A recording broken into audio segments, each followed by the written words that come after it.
Hi all, C learning ഹബിലേക്ക് എല്ലാവർക്കും സ്വാഗതം. 2025 PSC നടത്തിയ പരീക്ഷകളുടെ കറണ്ട് അഫയേഴ്സ് ക്വസ്റ്റ്യൻസ് ആണ് നമ്മൾ ഡിസ്കസ് ചെയ്തുകൊണ്ടിരിക്കുന്നത്. ഇന്നത്തെ 10 ക്വസ്റ്റ്യൻ നമുക്ക് നോക്കാം. ഒന്നാമത്തെ ക്വസ്റ്റ്യൻ, ആയുഷ്മാൻ ഭാരത് പ്രധാനമന്ത്രി ജൻ ആരോഗ്യ യോജന ഏത് പ്രായപരിധിയിലുള്ളവരാണ് ഉൾക്കൊള്ളിച്ചിരിക്കുന്നതെന്ന് ചോദിച്ചാൽ 70 വയസ്സിന് പ്രായമുള്ള എല്ലാവരെയും. ആയുഷ്മാൻ ഭാരത് പ്രധാനമന്ത്രി ജൻ ആരോഗ്യ യോജന ഉൾപ്പെടുത്തിയിരിക്കുന്ന പ്രായപരിധി 70 വയസ്സിന് മുകളിൽ പ്രായമുള്ള എല്ലാവരെയുമാണ് അതിനകത്ത് ഉൾപ്പെടുത്തിയിരിക്കുന്നത്.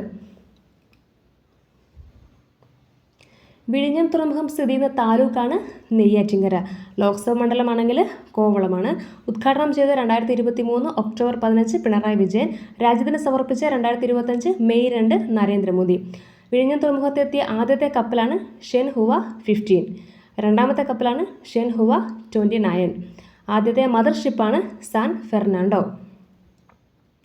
കേരള കാർഷിക സർവകലാശാല വികസിപ്പിച്ച പാവൽ ഇനമാണ് പ്രിയങ്ക. പ്രിയങ്ക എന്ന് പറയുന്നത് പാവൽ ഇനമാണ്. ഈ ക്വസ്റ്റ്യൻ വേറൊരു രീതിയിൽ ചോദിച്ചിരിക്കുന്നത് മണ്ണുത്തി കാർഷിക സർവകലാശാലയിൽ വികസിപ്പിച്ച പാവൽ ഇനം ഏതാണെന്ന് ചോദിച്ചിട്ടുണ്ട്. ഏത് തന്നെയാണ്? പ്രിയങ്ക. പ്രിയങ്ക എന്ന് പറയുന്നത് പാവൽ ഇനമാണ്. പെൺകുട്ടികൾക്ക് സ്വയം രക്ഷയ്ക്കായി ആയോധന കലകളിൽ പരിശീലനം നൽകി ആത്മവിശ്വാസം വളർത്തുന്നതിനായി വിദ്യാഭ്യാസ വകുപ്പ് നടപ്പിലാക്കുന്ന പദ്ധതിയാണ് കരുത്ത്. പെൺകുട്ടികൾക്ക് സ്വയം രക്ഷയ്ക്കായി ആയോധന കലകളിൽ പരിശീലനം നൽകി ആത്മവിശ്വാസം വളർത്തുന്നതിനായി വിദ്യാഭ്യാസ വകുപ്പ് നടപ്പിലാക്കുന്ന പദ്ധതിയാണ് കരുത്ത്. 2025 ജനുവരിയിൽ ഇന്ത്യയിൽ നിർമ്മിക്കപ്പെട്ട 3 യുദ്ധക്കപ്പലുകൾ ഒരുമിച്ച് കമ്മീഷൻ ചെയ്യപ്പെട്ടു. അവയാണ് INS Nilgiri, INS Surat, INS Vagsheer. 2025 ജനുവരിയിൽ ഇന്ത്യയിൽ നിർമ്മിക്കപ്പെട്ട 3 യുദ്ധക്കപ്പലുകൾ ഒരുമിച്ച് കമ്മീഷൻ ചെയ്യപ്പെട്ടു. അവയാണ് INS Nilgiri, INS Surat, INS Vagsheer. നാസയും ISROയും സഹകരിച്ച് നടത്തുന്ന ബഹിരാകാശ യാത്രയ്ക്ക് തിരഞ്ഞെടുക്കപ്പെട്ട ഇന്ത്യൻ വിംഗ് കമാൻഡറാണ് ശുഭാൻഷു ശുക്ല. അവരുടെ റോക്കറ്റാണ് ഫാൽക്കൺ 9. മിഷൻ്റെ പേരാണ് ആക്സിയം 4. 4 മെമ്പേഴ്സാണ് അതിനകത്ത് ഉണ്ടായിരുന്നത്.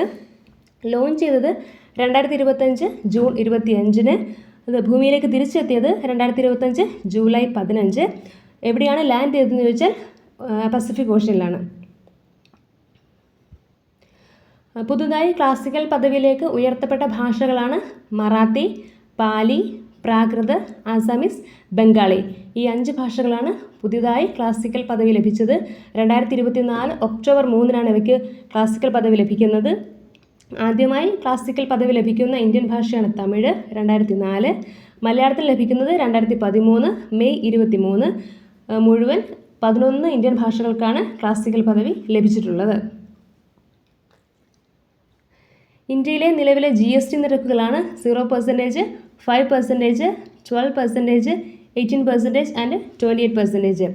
ഇന്ത്യയിലെ നിലവിലെ GST നിരക്കുകളാണ് 0%, 5, 12, 18, 28. ലോകത്തിലെ വംശനാശ ഭീഷണി നേരിടുന്ന ജീവികളുടെ സംരക്ഷണത്തിനായി ഇന്ത്യയുടെ നേതൃത്വത്തിൽ സ്ഥാപിതമായ IPCAയുടെ ആസ്ഥാനമാണ് ഡൽഹി. IPCAയുടെ full form international big cat alliance. പൂച്ച വിഭാഗത്തിൽപ്പെട്ട ജീവികളുടെ സംരക്ഷണവുമായിട്ട് ബന്ധപ്പെട്ട സംഘടനയാണ് IPCA. എസ്റ്റാബ്ലിഷ് ചെയ്ത 2023 ഏപ്രിൽ 9. 1973 രൂപീകൃതമായ പ്രൊജക്ട് ടൈഗറിൻ്റെ 50ാം വാർഷികത്തോടനുബന്ധിച്ച് രൂപീകൃതമായതാണ് IPCA. ആസ്ഥാനം ന്യൂഡൽഹി. 2023 ജൂണിലെ കണക്കനുസരിച്ച് ലോകത്തിലെ ഏറ്റവും വേഗതയേറിയ ടോപ്പ് 500 സൂപ്പർ കമ്പ്യൂട്ടർ പട്ടികയിൽ 75ാം സ്ഥാനത്തെത്തിയ ഇന്ത്യയിലെ ഏറ്റവും വേഗതയേറിയ സൂപ്പർ കമ്പ്യൂട്ടറാണ് ഐരാവത്. 2023 കണക്കനുസരിച്ചാണ് ഐരാവതിൻ്റെ റാങ്ക് 75. ഇപ്പോൾ 136ാം സ്ഥാനമാണ്. എന്നാലും ഇന്ത്യയിലെ ഏറ്റവും വേഗതയേറിയ സൂപ്പർ കമ്പ്യൂട്ടർ ഐരാവത് തന്നെയാണ്. താങ്ക്